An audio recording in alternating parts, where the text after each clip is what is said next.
जय हिंद दोस्तों, आपका स्वागत है हमारे चैनल में। तो चलिए आज के जीके एमसीक्यू में फिर से स्टार्ट करते हैं आज के फर्स्ट क्वेश्चन के साथ। फर्स्ट क्वेश्चन क्या है?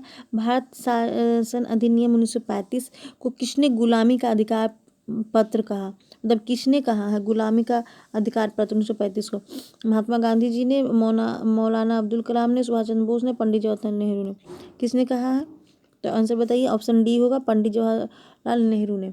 1935 अधिनियम है ना, इसी में ना बिहार और उड़ीसा को अलग करने का घोषणा किया गया और बर्मा को भी अलग किया गया भारत से।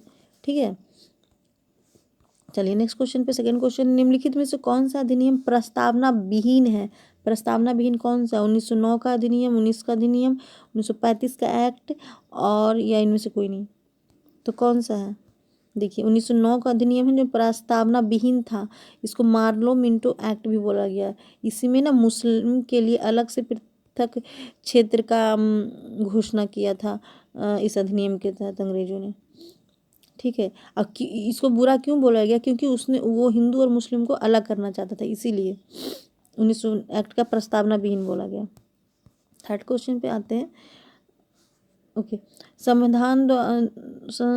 द्वारा राष्ट्रीय आपातकाल की घोषणा का अनुमोदन कितनी अवधि के अंतराल में होना आवश्यक है? यानी कि अगर राष्ट्रीय आपातकाल लग गया है तो कितने अवधि के अंदर अंतराल में उनका अनुमोदन फिर से होना जरूरी है? 14 दिन, 1 माह, 3 माह या 6 माह?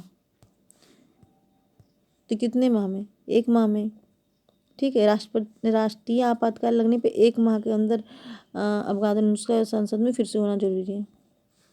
अगले क्वेश्चन पे, पांचवा क्वेश्चन है, संथाल विद्रोह शांत होने के बाद औपनिवेशिक सरकार ने क्या उपाय किए? संथाल प्रांगण नामक प्रदेश का निर्माण किया, आदिवासियों के समान जीव में सरकार का हस्तक्षेप को नियंत्रण किया। कौन सा सही है? सही चुनना है। देखिए सही और गलत चुनने में देखना है कि क्या बोल रहा है क्वेश्चन में, सही चुनने बोल रहा है या गलत कुछ चुनने बोल रहा है। तो इसमें से कौन सा सही होगा? संथाल प्रांगण नामक प्रदेश का अवगाहन किया, सही है। और आदिवासी के समान जीवन सरकार का नियंत्रण हस्तक्षेप किया, दोनों सही है। ठीक है, और संथाल विद्रोह से रिलेटेड कुछ जानकारी कब हुआ है? संथाल विद्रोह कब हुआ था? तो ये देखिए एग्जैक्ट डेट पूछता है, 30 जून 1855 में हुआ है। ठीक है, किन कहाँ पे हुआ था? मेनली ये भगिंडा डिस्ट्रिक्ट में हुआ था। ठीक है, और ज़्यादा भागलपुर कमिश्नरी में हुआ था ज़्यादा। ठीक है, और इसके कौन मुख्य नेता थे? तो संथाल के मुंडा थे, उन्हीं को भगवान मुंडा बोला गया था ना।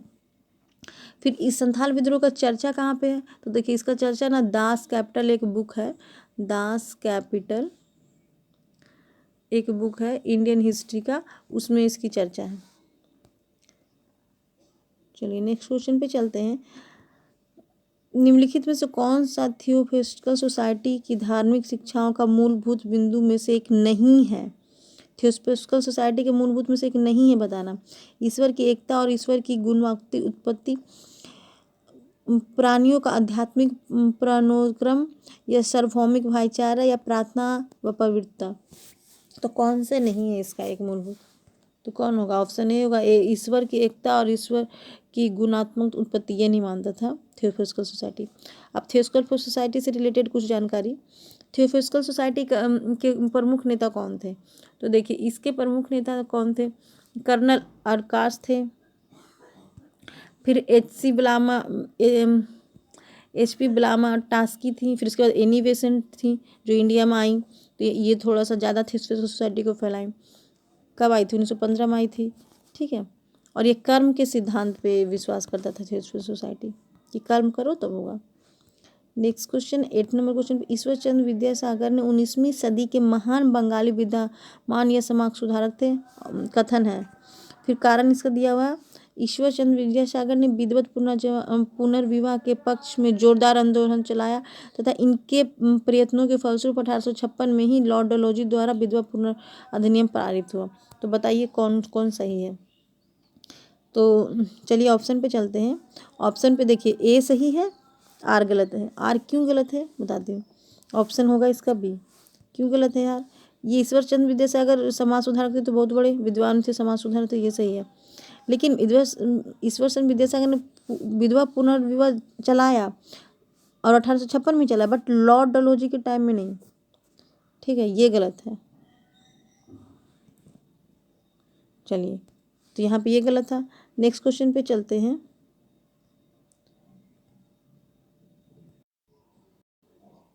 अच्छा हाँ, और ये लॉर्ड डलहौजी नहीं तो कौन था? तो लॉर्ड कैनिंग था, कैनिंग। ठीक है, ये याद रखना। सैयद अहमद खान के मुख्य सलाहकार एवं विश्वास पत्र कौन था? इनमें से कौन था? इसमें से विलियम विल्सन हंटर था, या थियोरेटिकल बैग था, या थियोरेटिकल मॉरिसन था, या नशन लीज था? कौन था? तो ऑप्शन इसका ए होगा, विलियम विल्सन हंटर थे इनके मुख्य सलाहकार और विश्वास पत्र थे। अगले क्वेश्चन पे आते हैं, 11वां number question. East India Act द्वारा गवर्नर जनरल की परिषद के सदस्यों को घटाकर 3 कर दिया गया था ईस्ट इंडिया एक्ट द्वारा। फिर सेकंड है ऑप्शन, ईस्ट इंडिया एक्ट ने कंपनी के भारत व्यापार के अधिकार को समाप्त कर दिया। ईस्ट इंडिया एक्ट ने पूर्व अधिनियम के मध्य गवर्नर जनरल के विशेष मामलों और कमांडर इन चीफ का पद धारण कर का अधिकार दिया। कौन सा ऑप्शन सही है बताना। तो इसमें से ऑप्शन कौन सा सही है बताइए। पहला ऑप्शन तो सही है कि 4 से 3 कर दिया गया था घटा के।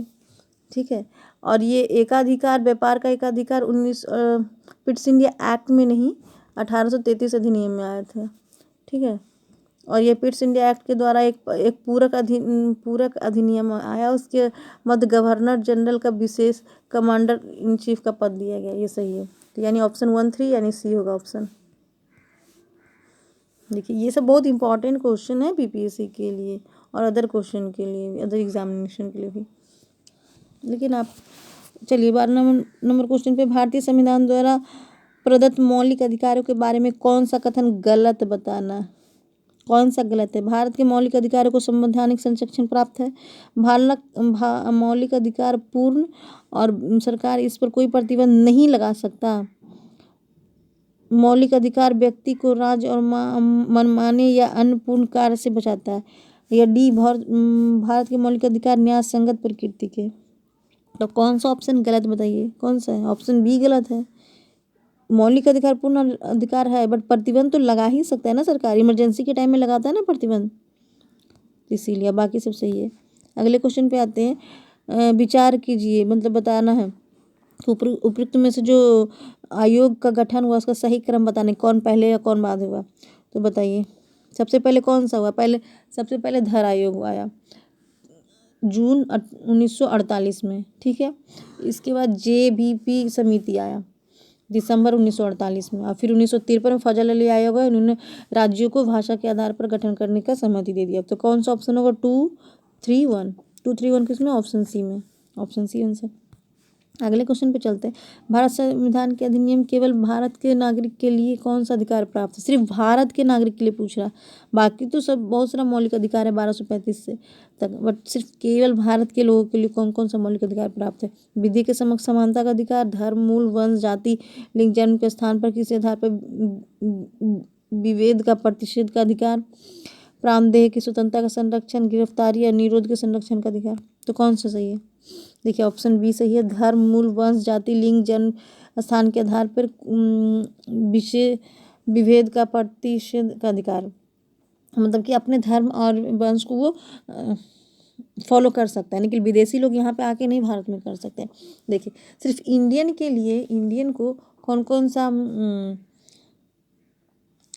कौन कौन सा आर्टिकल नंबर, मतलब मूल अधिकार प्राप्त है?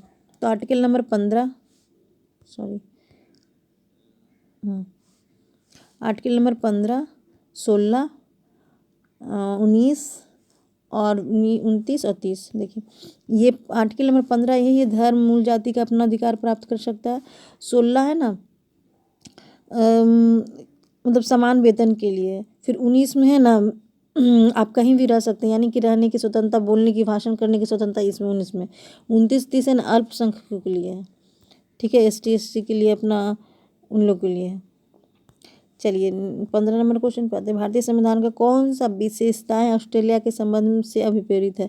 यानी ऑस्ट्रेलिया से कौन कौन सा चीज़ लिया गया है? लोकसभा और राज्यसभा की संयुक्त बैठक, व्यापार के वाणिज्य और संवर्ती सूची, या डी सारा? तो ऑप्शन डी ही होगा, सारा लिया गया। संवर्ती सूची, व्यापार, वाणिज्य, लोकसभा संयुक्त बैठक सब लिया गया। अगले क्वेश्चन पे आते हैं। भारत में किस राज्य के मुख्यमंत्री की नियुक्ति करता है? कौन राज्य के मुख्यमंत्री की नियुक्ति करता है? कौन करता है? भारत के प्रधानमंत्री, या भारत के राष्ट्रपति, या राज्य के राज्यपाल, या मुख्य न्यायाधीश भारत के? तो कौन करेगा? भारत का राज्य का राज्यपाल करता है सीएम का नियुक्ति। अगले क्वेश्चन पे 17 नंबर क्वेश्चन, निम्नलिखित में से किस अनुच्छेद में वर्णित प्रबंधों के अंतर्गत राष्ट्रपति किसी राज्य व राज्य क्षेत्रों के संबंध में लोक अधिसूचना द्वारा किसी जाति को अनुसूचित जाति का दर्जा देना प्रदान करता है? कौन से अनुसूची? देखिए अब ऐसे नहीं पूछता है कि आर्टिकल नंबर 341 का, अब उसके अंदर 1 2 3 ऐसे करके पूछ रहा है अंदर जाके क्वेश्चन। तो इसी तरह से किस अनुच्छेद में वर्णित है बताएं? राष्ट्रपति किसी भी राज्य और राज्य क्षेत्र के लोक अधिसूचना द्वारा किसी जाति, अनुसूचित जाति को दर्जा प्रदान कर सकता है, यानी किसी को किसी चीज़ का दर्जा प्रदान। कौन सा आर्टिकल के थ्रू? तो आर्टिकल नंबर बताएं 341 का भाग 1। चलिए अगले क्वेश्चन पे, भारतीय संविधान के प्रस्तावना के संवैधानिक स्थिति क्या है? यह संविधान का अभिन्न अंग नहीं है और इसमें संशोधन नहीं किया जा सकता। प्रस्तावना प्रीएम्बल के बारे में पूछ रहा, और इस संविधान का अभिन्न अंग है और इसमें संशोधन किया जा सकता है। यह केवल एक प्रस्तावना है जिसका कोई संवैधानिक महत्व नहीं है। यह एक अलग दस्तावेज है जिसका संविधान में कोई संबंध नहीं है। तो कौन सा होगा प्रस्तावना प्रीएम्बल से? देखिए प्रीएम्बल का तो क्या होगा, ये अभिन्न अंग है और इसमें संशोधन किया जा सकता है, ये सही है। प्रीएम्बल क्या है? भारत के संविधान का एक अभिन्न अंग है, इसको भारत की आत्मा भी बोला गया, ठीक है। और प्रीएम्बल में संशोधन कब किया गया था? तो 1976 में संविधान संशोधन 1972 में किया गया था ना, जिसमें समाजवाद, पंथ निरपेक्ष और अखंडता जोड़ा गया था, यानी इंग्लिश में सेकुलर, सोशलिस्ट और इंटीग्रिटी, SSI जोड़ा गया था, ठीक है। अगले क्वेश्चन पे चलते हैं। भारतीय संविधान के संदर्भ में निम्नलिखित में से कौन सा कथन पर विचार करें? ऑप्शन दिया हुआ, संघीय मंत्रिपरिषद लोकसभा के प्रति सामूहिक रूप से उत्तरदायित्व होता है।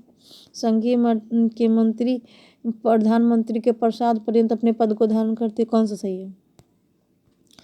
तो देखिए पहला ऑप्शन तो सही है कि लोकसभा के प्रति सामूहिक रूप से उत्तरदायित्व होता है, लेकिन प्रधानमंत्री के प्रसाद पर्यंत नहीं अपने पद को धारण करते, राष्ट्रपति के प्रसाद पर्यंत।